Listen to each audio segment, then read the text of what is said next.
I know. Sabi ko magpapahinga ako.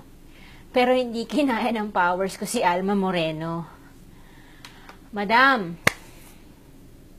tumatakbo po kayo for national office. Tumatakbo po kayo bilang senador. Tumatakbo po kayo bilang tagapaglikha ng batas. Okay? Yan ang trabaho ng senador, legislative arm of the government. Okay? Sila yung nagda-draft, gumagawa ng batas, nagpapasa ng batas. Okay?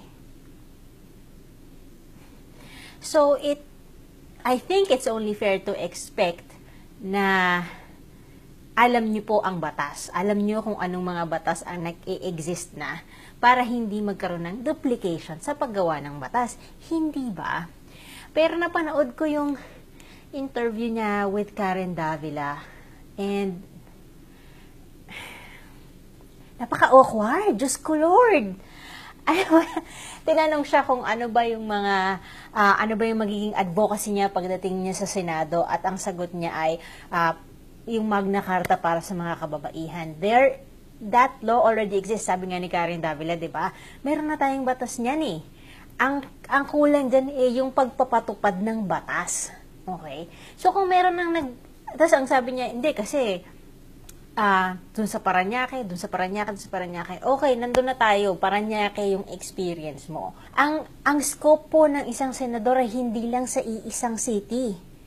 Buong Pilipinas ang pinag-uusapan natin dito. And I understand na meron kayong experience dahil presidente kayo ng League of Councilors, so forth and so on. Okay? But I don't feel na enough yun to warrant na tumakbo ka na senadora. Kasi in the first place, para na naman uulit tayo ng grace po eh. 'Di ba? Walang experience in public office, senador agad. Dahil sa pangalan. At ikaw na rin mismo ang nagsabi na aware ang mga Pilipino kung sino ka. Kasi ang tagal mong artista eh. Hindi ba? From the 1970s.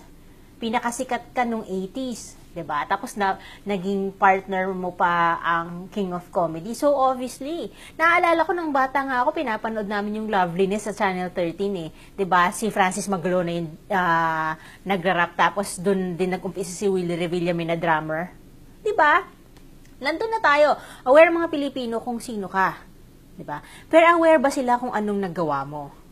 And yun yung malupit doon eh. Tinanong kung anong qualifications mo para tumakbo ng senadora. Sabi mo, 9 years kang counselor sa Parañaque at 9 years kang first lady.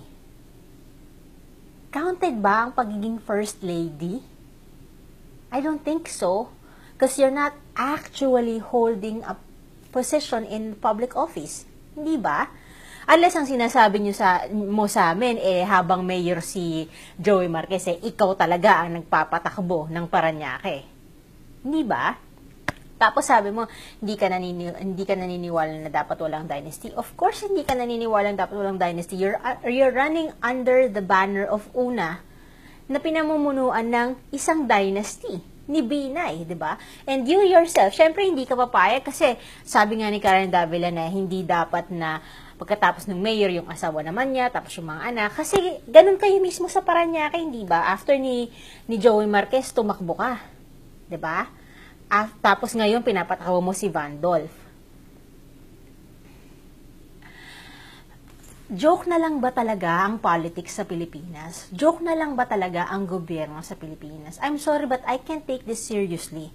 Tinanong ka kung pro-RH bill ka ba? Sabi mo, yes, with reservations. Tinanong ka kung ano yung reservations mo.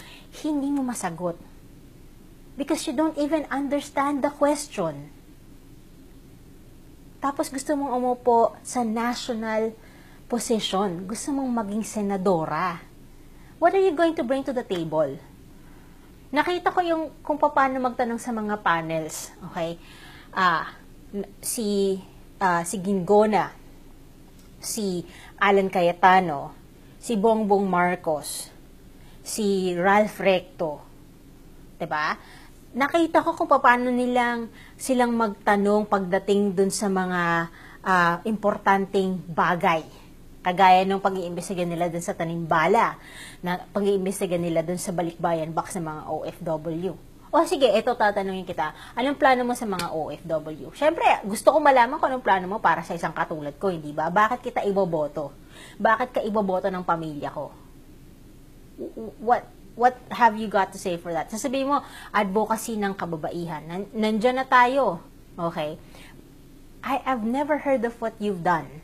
I'm sorry. Pero,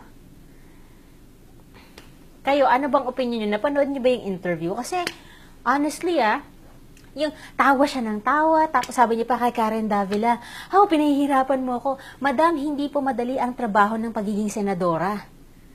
Si Karen Davila pa lang ang nagtatanong sa inyo. Paano pag tinanong na kayo ng taong bayan? Hindi ba? Hindi pa nga kayo ginigrill ni Karen Davila eh. Ang bait pa ng mga tanong niya, pinagbibigyan niya pa yung mga patwitams mo. Hindi ka pwede magpatwitams pag senadora ka na.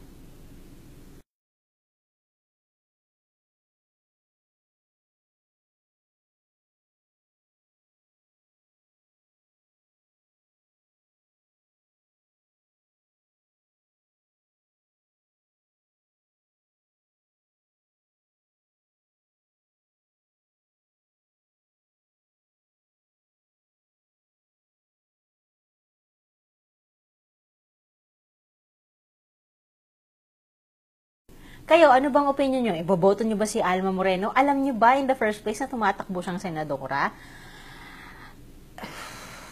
Comment kayo sa baba kung ano opinion nyo dito. Boboto nyo ba? Hindi. Bakit? Okay. Thank you. Bye.